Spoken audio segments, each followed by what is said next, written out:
My name is Chant Singvongsa, and I own Daily Hustle store in Jackson, Minnesota.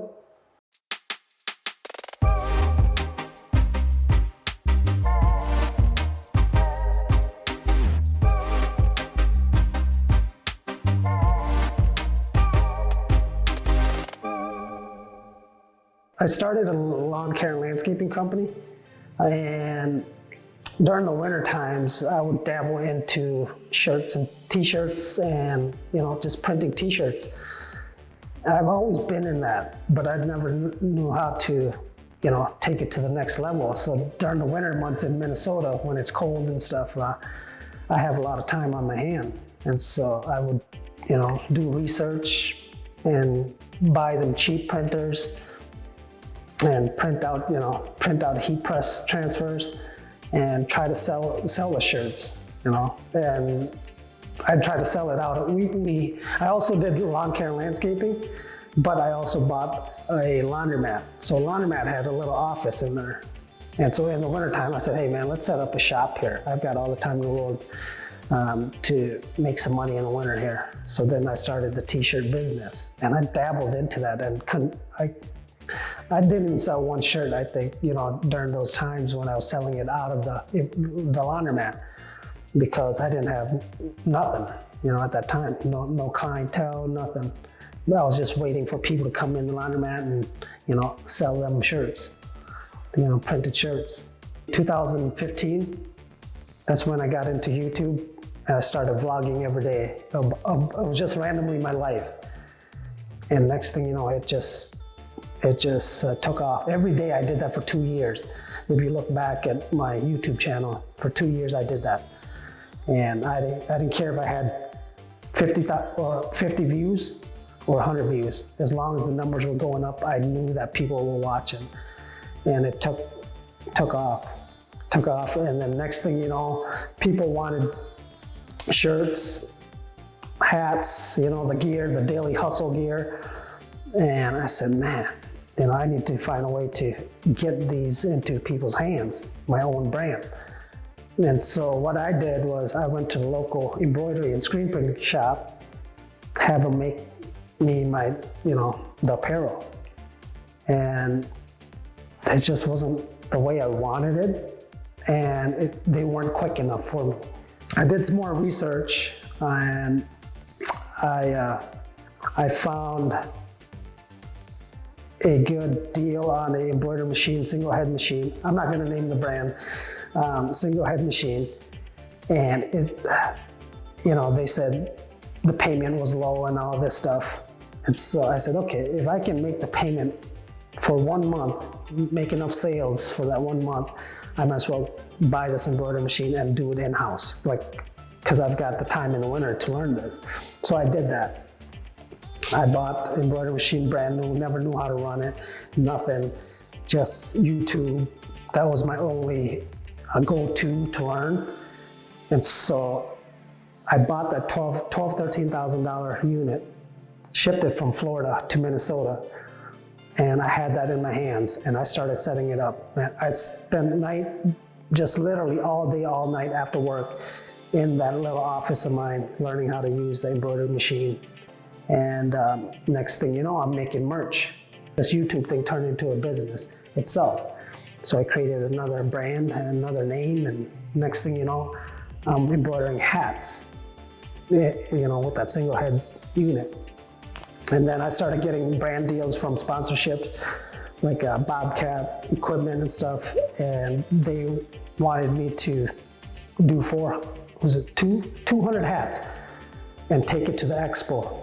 And we collaborated. So it had the Bobcat name and the Daily Hustle name together. So I did that. I ran 200 hats day in, day out, just on that single head machine. And man, it took forever, but I got it done. And next thing you know, I started to learn the basics of embroidery, and I was still heat pressing t-shirts at that time. And it all came together.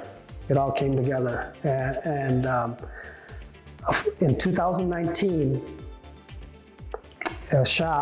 the local shop that I was buying my hats and getting my apparel from wasn't doing very well. So they knew that I bought an embroidery machine, And at that time, I wasn't doing embroidery for the locals or anything. I was just doing it for my brand and as a side thing. And so they asked me, hey, Chant, you want to buy our business? And it was in the winter again, and I was slow. And at that time, we didn't have nothing, no snow removal. Our only income during the winter was snow removal. And so I knew I shouldn't have spent the money in the winter to buy that business, but I had to do something. Money wasn't coming in, and money was going out, but money wasn't coming in. And I said, okay, this is an opportunity to scale this business, take it to the next level. And if I have to borrow the money or make a deal with the owner, I'm gonna do it. Because all the business ventures that I've done from the past to then was exactly the same thing I was gonna do with this new business. January 1st of 2019, I bought that embroidery and t-shirt printing company from her. So I went in there and there was no systems or nothing in place. Everything was all over the place. And I knew that the business didn't function because it didn't have a system. I'm a big believer on systems, the back-end system, to keep everything flowing. You can have the best product, but if you don't have systems in the place, it's not going to run efficiently. And so I went, they didn't even have a register. They didn't even have they had a manual one where, you write your receipt, all this, and next thing, I just went in there and flipped that thing. And we didn't have no local support, to be honest with you, because I went in there and changed everything, and all the clients that they had, they didn't like what we did. We changed pricing, we changed structure, we changed just everything that the old owner did. And so we got heck from the locals on that. I questioned myself if this was the wrong move, because it was an investment that I felt like I shouldn't have even been dabbling into, but I did. And from the YouTube following, I documented everything. I threw it in, I just showed the bad, the ugly, everything that went through that business. And next thing you know, all these people that were watching me supported me. And all orders just started they said, hey man, how do we order? How can we get money to you and place order with you? We want to support you. And I had to figure that out quick. We went with Inksoft thinking that the support was gonna be there, and it wasn't cheap either. And so we ran that for 3 months. We paid a big lump sum up in front. We ran that, but at that time they didn't know what was going on. Every time we'd have an issue or a problem, we'd call them up, couldn't get answered. They're like, oh, we'll get back to you, this and that. And we got frustrated with that. And we're trying to run a business. And so we lost thousands of dollars going that way. And that's the one thing that I really like about DecoNetwork was the customer service. There's always going to be problems and issues in the business or something, but if we can't address it, that's a big issue for us. Any issue or problem we'd have, like DecoNetwork would address it and help us fix it. And I started to realize we were running out of room in the old place, and I didn't like the parking situation in that place we purchased. Parking situation wasn't enough because we started to grow, we started having employees, we started having parking issues, and it just didn't feel clean. It just didn't feel like because I don't want an embroidery or screen printing business to be like everybody else, where it's just a warehouse and, for us, just a warehouse and you're grinding day in, day out, and it's boring. I didn't want that for our staff. I was making $30,000 a month. Laundromat in Jackson was roughly about 50 grand a year. I said, why am I holding on to this 50,000 this whole year when I can just sell everything, renovate this whole place. I got a 5,000 square feet facility we can operate out of. And it's already been paying itself for 8 years. And that's what I did. I sold the equipment to the guy that maintenance my equipment. I just called him up. I said, hey man, because I put it on Facebook Marketplace and all that stuff, selling individually, but I knew it wasn't gonna move and I needed to move. So I called up that guy that fixed the appliances and he said, we made a deal, he'll take it all, come out, gut it out, took it out.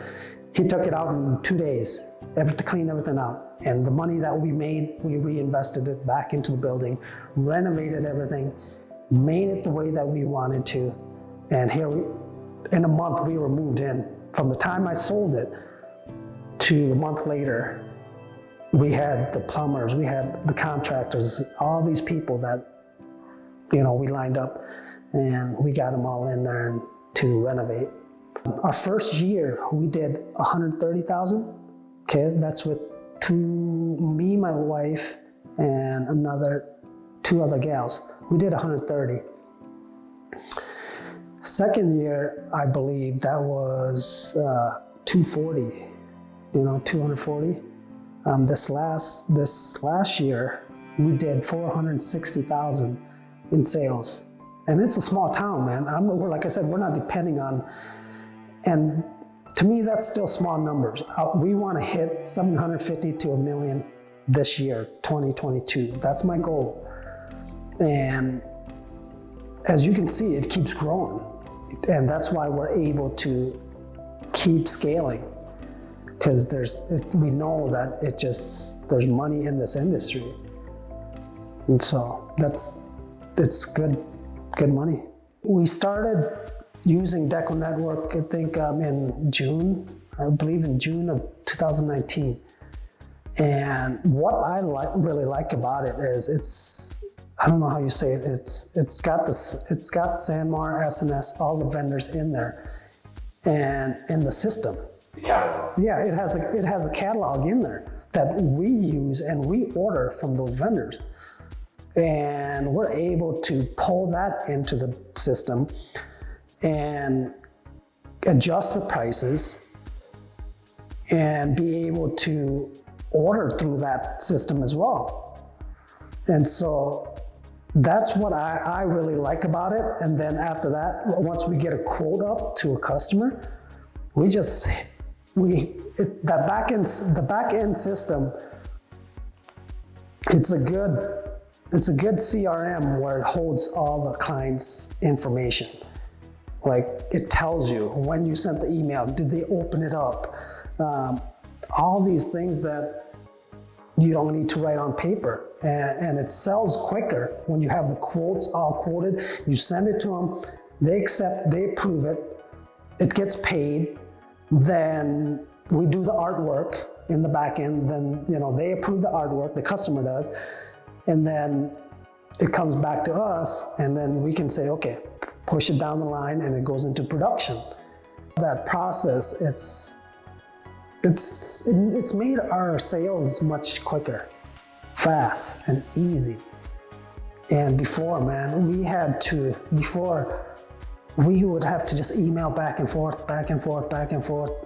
And now we just tell them what shirt of catalog they want, or send them the catalog and they look at it and we pull it out from DecoNetwork and put in the quote. Easy and fast. And that's why we knew that we had to get a system in place, because we couldn't run efficiently without a back-end system. And plus, if we didn't have DecoNetwork, the flow of how from start to finish, it get lost easily. Like in those embroidery shop and screen printing shop, it gets lost easily, because then we don't have, by the time it's from sales to the production, we have to know where is it in between them. And DecoNetwork helps us do that, where it tells us where it's getting stuck at or where it's parked at. And the date that it shows date, like we can set, that's what's neat too, is that we give our clients 2 weeks turnaround time. That's the minimum. And so we can go in the back end system of Deco and say, okay, adjust it to 14 days and before it ships. So we do that. So then now our production team can see how many days we have left before it needs to really get out. And we promise our clients no more than 2 weeks. And Deco, except from the time they pay, we let our clients know from the time you pay, you get 2 weeks. And if it sits on artwork approval, that's on you. So they have to approve quick. We've gotten into creating websites. That's another big thing, is doing those affiliate websites for clients or for schools. And we've done that, or for companies, big companies. So we'd create websites and put the apparel in there and give it to them. And all we have to do is when they order, we collect the money and they get a commission, but we set those commission in the back end of Deco. And next thing you know, all those orders funnel into our back end system. And it's just like a normal regular order comes in, even though it's their website, it's their website. So that's what's neat about it, is making other ways to make money and streamlining it where everything funnels back into Deco. And we're using Deco system for everything, website, for other companies or other apparel. And we're just the back end of producing, doing those things. I'm really excited about what's to come. We're just getting started. Even though it's 3 years, the growth and the potential of what we can do in a few more years, I know that we can take it to the next level. And what I really want out of this is to be known as like the go-to guy for your embroidery, your shirts, anything you need. Be like, hey, he might be a little bit spendy, but he's gonna take care of you. That's what I want people to remember our company as, not the guy who's the cheapest. I don't care if you don't think we're cheap. We don't want to be the cheapest guy running this apparel business. If you want cheap, you can go somewhere else. But for us, if you want quality, we want to be that company to give you quality and service. Because for me, I'd rather pay a little bit more for service than pay less and get bad service and quality work. And so the future is bright for the team. Like I said, it's running without me right now. And I see the sales come in in the emails. Deco shoots me an email, say, hey man, artwork's approved, or the quote's approved, they're paying. You see all that stuff, and I get to see those things, and it's a good feeling to know that, it's gonna keep growing.